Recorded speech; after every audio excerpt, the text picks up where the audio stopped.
윤석열이 또 사고를 칠 준비를 하고 있습니다. 탄핵 심판 최종 변론을 앞두고 윤석열 측과 국회 측은 사활을 건 마지막 승부를 준비 중입니다. 양측 모두 주말을 반납한 채 최종 변론 전략을 세우고 있는데 우선 씹석열은 약 40분 분량의 대국민 메시지를 준비 중인 것으로 파악됐습니다. 윤 측은 헌법상 권한으로 정상적으로 비상계엄을 선포했으나 거대 야당의 힘에 밀린 내란몰이로 인해 국민이 혼란스러워하는 상태가 된 데 대한 말씀이 있을 것이라고 했습니다. 현재 윤은 구치소 안에서 자필로 직접 진술문을 작성하거나 변호인단에 구두로 전달한 것으로 알려졌습니다. 한편 탄핵 기각을 염두에 두는 윤을 향해 야당은 비판적인 입장을 내놨습니다. 민주당은 윤 대통령의 억지와 생떼쇼도 끝났다며 헌재 결정을 겸허히 수용하라고 밝혔습니다. 네, 아니 국민의힘은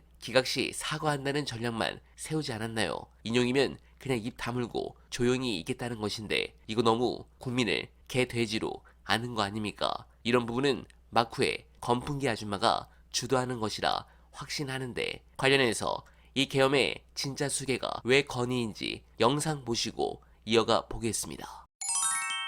이 자리에서는 그 얘기를 한 번도 드린 적이 없는 것 같은데 네. TBS를 없앴잖아요. 김어준 하나 쫓아내겠다고. 근데 이번에 보면 김건희가 조국 수사한 김상민 검사 챙겨주라고 지금 그렇지. 했다는 거 아니에요. 그렇지. 의창에다가 국회의원 꼽아주라고. 저는 그걸 보면서 예전부터 했던 의심인데 조국 수사 김건희가 기획한 거다. 김건희 작품이다. 그러지 않으면 김건희가 왜 그 수사검사를 챙겨주려고 하겠습니까? 내 새끼인 거예요. 예. 그런 개념이 있거든요. 기자들이나 검사들 사이에. 내 명령을 수행한 사람 내 새끼. 내가 데리고 있던 애. 챙겨주거든 나중에. 이게 검찰과 기자 사이에 아주 고유한 문화인데 합리적 의심이다. 검언유착 의혹보다 유시민 치려고 한 거. 그거 김건희 작품이다. 그 당시에 김건희랑 한동훈이랑 집중적으로 통화합니다. 그러니까 그렇지. 나중에 이제 고발 사주까지 가는데 유시민을 치려고 한 검언유착, 공작, 기획부터 그게 막히니까 이제 고발 사주로 넘어가지 않습니까? 그렇지. 그거 김건희 작품이다. 왜 이 얘기를 하냐면 김건희가 자기 남편을 대통령 만들어서 자기가 대통령이 되려고 한 거잖아요. 가장 큰 걸림돌 3명을 늘 조국, 유시민, 김어준을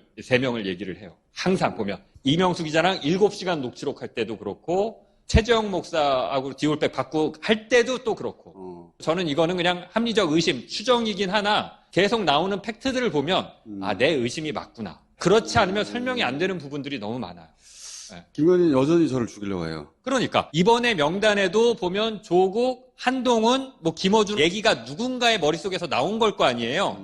김건희가 없으면 설명이 안 돼요. 그 사람을 픽한 거는 김건희예요. 아무리 봐도. 네, 공감합니다. 윤두창이 파면당한 뒤 그 다음은 김건희입니다. 죄수복을 입고 쌩얼로 나타나는 김건희 모습 너무나 기쁠 것 같습니다. 그런데 국짐은 아직도 정신을 못 차리고 기각을 기다리고 있습니다. 국민의힘은 12.3 비상계엄 직후 윤석열을 버렸어야 했습니다. 그런데 버리지 않았고 오히려 감싸 안았습니다. 왜 그랬을까? 극우가 결집했기 때문입니다. 그 뒤를 따라 보수가 결집했기 때문입니다. 단기적인 지지도 회복이라는 유혹을 물리치지 못했기 때문입니다. 결국 그 독은 이제 국힘 전체에 퍼지고 돌이킬 수 없는 사태에 직면할 것입니다. 이재명 대표는 문재인 정부와 많이 다를 것입니다. 주어진 권한을 100% 이상 사용할 것입니다. 8년 전 이루지 못했던 극우 괴멸의 시간이 이제 현실로 이어지길 간절하게 바라며 어날바는 오늘도 최선을 다하겠습니다. 여러분 고맙습니다.